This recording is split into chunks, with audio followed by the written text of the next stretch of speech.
صلح حدیبیہ کے وقت ایک کافروں کی طرف سے ایک آدمی کو بھیجا گیا جس کا نام عروہ بن مسعود تھا. یہ کفار کی طرف سے ایک وکیل کی طرح آیا بات کرنے کے لیے. بیچ میں بیٹھے بات ہوئی. اس میں سے اب وہ پوری بات تو اب آپ لوگوں کے سامنے نہیں رکھوں گا ورنہ پھر وہ صلح حدیبیہ کا واقعہ بہت لمبا ہے. تو جب بات ہوئی تھوڑی دیر دیکھا اللہ کے رسول اور صحابہ کو, پھر وہ واپس گیا. مکہ جب واپس گیا, جانے کے بعد مکہ کے لوگوں سے کیا کہتا ہے؟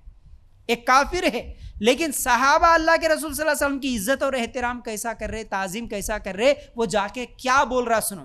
تو عروہ بن مسعود کہتا ہے کافر ہونے کے بعد کہ میں بڑے بڑے بادشاہوں کے پاس بھی جا کے آیا, وفد لے کر گیا ہوں, لیکن اللہ کی قسم میں نے کبھی نہیں دیکھا کسی بھی بادشاہ کے ساتھ اس کی اس درجے تعظیم کرتے ہو وہاں کے لوگ جتنی محمد صلی اللہ علیہ وسلم کے ساتھی آپ کی تعظیم کرتے ہیں. جتنی تعظیم, جتنا عزت, جتنا احترام محمد صلی اللہ علیہ وسلم کے ساتھی یعنی صحابہ محمد صلی اللہ علیہ وسلم کی کرتے ہیں, اتنی عزت کسی بھی بادشاہ کی کوئی بھی نہیں کرتا. اتنی عزت صحابہ کرتے. اور اس کے بعد وہ کہتا ہے کہ اگر محمد تھوک بھی دیں تو وہ کوئی نہ کوئی اپنے ہاتھوں میں لے لیتا اور اپنے بدن پہ اور اپنے چہرے پہ مل لیتا. اور محمد صلی اللہ علیہ وسلم جب وضو بناتے ایسا لگتا کہ شاید ابھی جھگڑا ہو جائے گا وضو کا پانی لینے کے لیے. اور محمد صلی اللہ علیہ وسلم کی عزت تو صحابہ ایسا کرتے کہ اگر آپ کوئی حکم دیتے ہر شخص دوڑ لگاتا, بجا لانے کی کوشش کرتا, ہر شخص میں پہلے تو پہلے بول کے کوشش کرتا اللہ کے رسول کا حکم سننے کے بعد. پھر اس کے بعد وہ کہتا ہے آپ جب بات کرتے تو ہر طرف خاموشی چھا جاتی, ہر طرف صحابہ خاموش ہو کے سنتے, ایسی عزت ایسی احترام کرتے. اور آپ کی تعظیم کا عالم ان کے دلوں میں یہ ہے کہ آپ کو نظر بھر کر بھی نہیں دیکھتے. صحابہ اللہ کے رسول صلی اللہ علیہ وسلم کی تعظیم کی وجہ سے ایسا نظر بھر کے سر اٹھا کے آنکھیں کھول کے دیکھتے بھی نہیں, عزت اور احترام کی وجہ سے. اللہ اکبر. یہ حدیث صحیح بخاری کی. اور ایسے کئی واقعات ملتے ہیں. ایک صحابی کے تعلق سے تو وہ کہتے ہیں کہ اگر آپ مجھ سے پوچھیں گے اللہ کے رسول صلی اللہ علیہ وسلم کی شکل کیسی ہے تو میں نہیں بتا سکتا, کیونکہ زندگی بھر میں سر اٹھا کے اللہ کے رسول صلی اللہ علیہ وسلم کو کبھی دیکھا ہی نہیں. میں عزت اور احترام کی وجہ سے ہمیشہ آنکھیں جھکی ہوئی ہوتی تھی. اللہ اکبر. تو یاد رکھو یہ عزت یہ احترام جو ہمارے صحابہ ہمارے نبی صلی اللہ علیہ وسلم سے کرتے تھے, ویسی عزت ویسا احترام کوئی بادشاہ کی, کسی بھی بادشاہ کی کوئی بھی وہاں کے رعایا وہاں کے لوگ نہیں کرتے. یہ ہے ہمارے صحابہ کی محبت اللہ کے رسول صلی اللہ علیہ وسلم سے اور ہمارے صحابہ کی عزت اور احترام کا طریقہ. اچھا, اس کے بعد ایک مرتبہ ابوبکر صدیق رضی اللہ تعالیٰ عنہ کسی موقع پر نماز پڑھا رہے تھے. اچانک اللہ کے رسول صلی اللہ علیہ وسلم وہاں پر آ گئے. آتے ہی ابوبکر صدیق رضی اللہ تعالیٰ عنہ پیچھے ہٹنا شروع کرے. اللہ کے رسول اشارہ کرے نہیں ابوبکر وہیں پر ٹھہرو, آپ نماز پڑھاؤ, میں پیچھے ٹھہروں گا, اشارہ کرے. لیکن پھر بھی ابوبکر صدیق رضی اللہ تعالیٰ عنہ پیچھے ہٹے اور اللہ کے رسول صلی اللہ علیہ وسلم آگے بڑھ کے نماز پڑھائے. نماز کے بعد سوال کرتے ہیں اے ابوبکر میں تو تجھے منع کرا تھا پیچھے ہٹنے کے لیے, تو کیوں پیچھے آ گیا؟ ابوبکر صدیق رضی اللہ تعالیٰ عنہ کہتے ہیں میری کیا مجال کہ اے اللہ کے رسول آپ کے ہوتے ہوئے میں آگے بڑھ کے نماز پڑھاؤں, میں نہیں پڑھا سکتا. یہ عزت اور احترام ابوبکر صدیق رضی اللہ تعالیٰ عنہ کے دل میں. اور انتقال کے آخری دنوں میں بھی اللہ کے رسول صلی اللہ علیہ وسلم پردہ ہٹا کے دیکھے, صحابہ عشاء کی نماز پڑھ رہے, ابوبکر صدیق رضی اللہ تعالیٰ عنہ نماز پڑھا رہے, پردہ ہٹا کے دیکھنے کو دیکھے ابوبکر صدیق رضی اللہ تعالیٰ عنہ اور پیچھے ہٹنے کی کوشش کرے. اللہ کے رسول صلی اللہ علیہ وسلم اشارہ کرتے اور پردہ ڈال دیتے.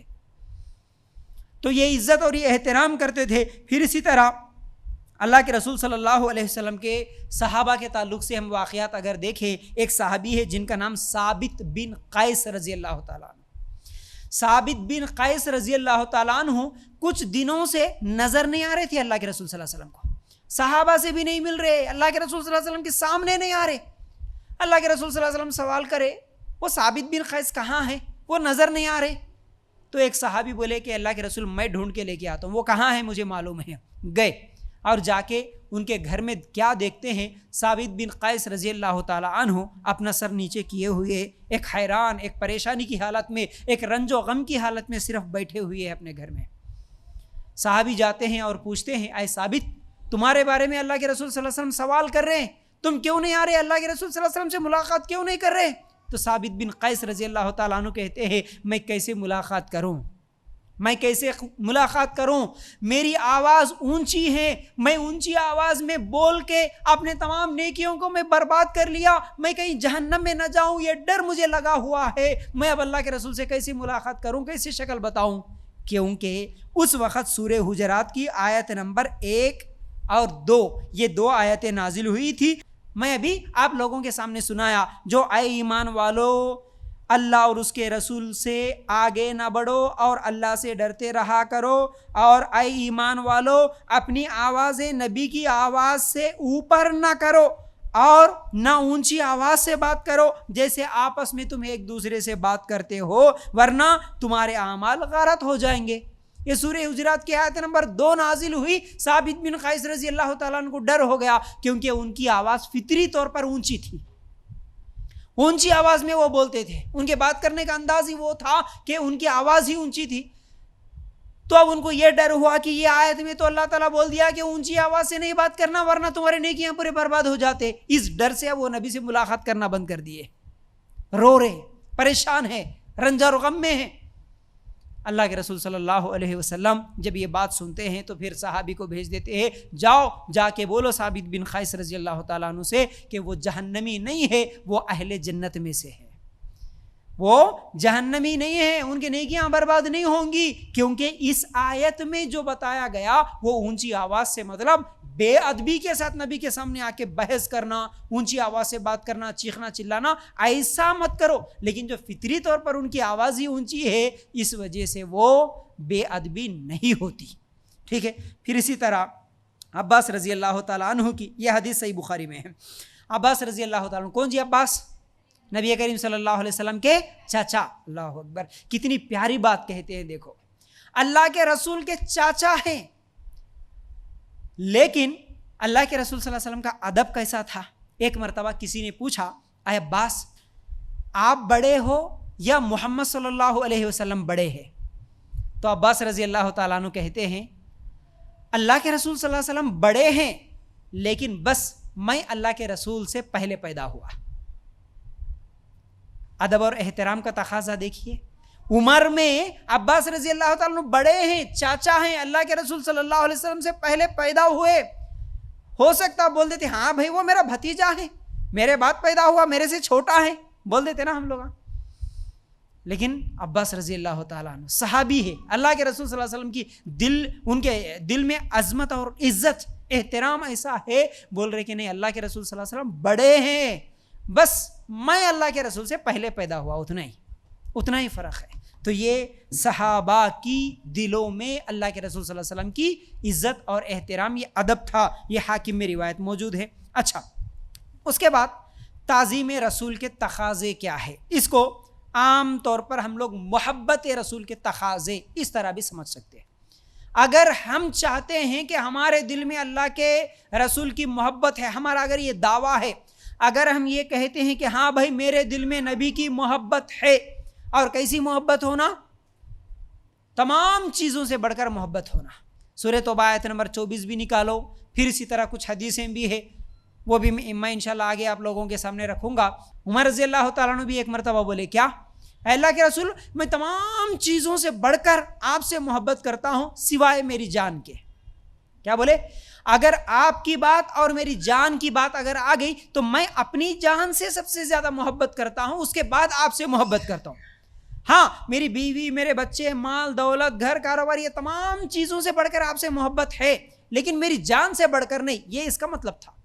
اللہ کے رسول صلی اللہ علیہ وسلم نے فرمایا, اے عمر تیرا ایمان ابھی مکمل نہیں ہوا, تو ابھی مکمل مومن نہیں ہوا. اللہ کے رسول صلی اللہ علیہ وسلم کی بات سنتے ہی عمر رضی اللہ تعالیٰ عنہ کہنے لگے, نہیں اللہ کے رسول اگر ایسا ہے تو میں اپنی جان سے بھی زیادہ میں تم سے اب محبت کرتا ہوں. تو اللہ کے رسول بولے اب تیرا مکمل ہوا ایمان.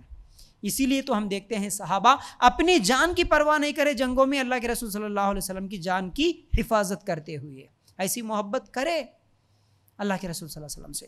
تو اب اگر ہم بھی یہ سمجھتے ہیں کہ بھائی ہم کو بھی محبت ہے اللہ کے رسول کی, تو ہم کو کیا کرنا ہے؟ تعظیم رسول کا، محبت رسول کا سب سے پہلا تقاضا یہ ہے کہ ہم ہر چیز سے بڑھ کر اللہ کے رسول صلی اللہ علیہ وسلم سے محبت کرنے والے بنے. یہ سب سے پہلا کنڈیشن ہے، سب سے پہلا کنڈیشن ہے. اب آپ دیکھیے اللہ کے رسول صلی اللہ علیہ وسلم نے فرمایا تم میں سے کوئی بھی اس وقت تک مومن نہیں ہو سکتا جب تک کہ میں اس کے ہاں اس کے والد، اولاد اور دنیا کے تمام لوگوں سے میری محبت زیادہ نہ ہو جائے. صحیح بخاری کی روایت جیسے کہ میں ابھی سنایا. سب سے زیادہ محبت ہو ہم کو اللہ کے رسول صلی اللہ علیہ وسلم سے. یہ محبت صرف انگوٹے چومنے والا نہ ہو، یہ محبت صرف نعرے لگانے والا نہ ہو، یہ محبت صرف ہرے جھنڈے لگانے والا ہی نہ ہو. یہ محبت ایسا ہو کہ تمام لوگوں سے بڑھ کر ہمیں اللہ کے رسول صلی اللہ علیہ وسلم سے محبت ہو. جیسا کہ علی رضی اللہ تعالیٰ عنہ سے ایک مرتبہ سوال ہوا، اے علی تم اللہ کے رسول صلی اللہ علیہ وسلم سے کیسی محبت کرتے ہیں؟ تم اللہ کے رسول صلی اللہ علیہ وسلم سے کیسی محبت کرتے تھے؟ تو اس وقت علی رضی اللہ تعالیٰ عنہ نے کہا ہم اپنے مال سے، اپنی اولاد سے، اپنے ماں باپ سے بڑھ کر اور سخت گرمی میں سخت پیاس سے بڑھ کر نبی سے محبت کرتے تھے. کیا مثال دیے؟ سخت گرمی میں سخت پیاس جو لگتی ہے نا اس سے بھی بڑھ کر. ایسے حالات میں اگر کسی کو پانی مل جائے کتنا سکون ملتا، لیکن اس حالت میں بھی اس سے بھی بڑھ کر ہم اللہ کے رسول صلی اللہ علیہ وسلم سے محبت کرتے تھے. یہ صحابہ کی محبت تھی. اسی طرح خبیب رضی اللہ تعالیٰ عنہ، صحابہ کی محبت دیکھیے، صحابہ کی محبت کے واقعات سنیے. کیسی محبت تھی ہمارے صحابہ کی. خبیب کون ہیں؟ جن کو بہت زیادہ اسلام قبول کرنے کی وجہ سے ستایا گیا، اور ان کو جب سولی دی جا رہی تھی، پھانسی پہ لٹکانے کے لیے خبیب رضی اللہ تعالیٰ عنہ کو لے جایا گیا. اس وقت خبیب رضی اللہ تعالیٰ عنہ سے ایک کافر مذاق کرتے ہوئے کہتا ہے اے خبیب شاید آپ اس وقت یہ چاہتے ہوں گے نا کہ آپ کی جگہ محمد کو سولی دے دیا جائے اور آپ کی جان بچ جائے. فوراً یہ بات سنتے ہی خبیب رضی اللہ تعالیٰ عنہ کہتے ہیں اے کافرو تم لوگ یہ سمجھے کہ جب جان نکلنے کی باری آئی تو ہم موت سے ڈر کر یہ خواہش کریں گے کہ میری جگہ محمد ہوتے تو اچھا تھا. یہ تمہاری غلط فہمی ہے. خبیب رضی اللہ تعالیٰ عنہ اس وقت کہتے ہیں کہ میں چھوٹ جاؤں، میری جان چھوٹ جائے اور میری جگہ محمد صلی اللہ علیہ وسلم سولی پہ چڑھ جائے یہ تو دور کی بات، میں زندہ رہوں اور میرے نبی کے پیر میں کانٹا بھی چبھ جائے یہ بھی مجھے گوارا نہیں.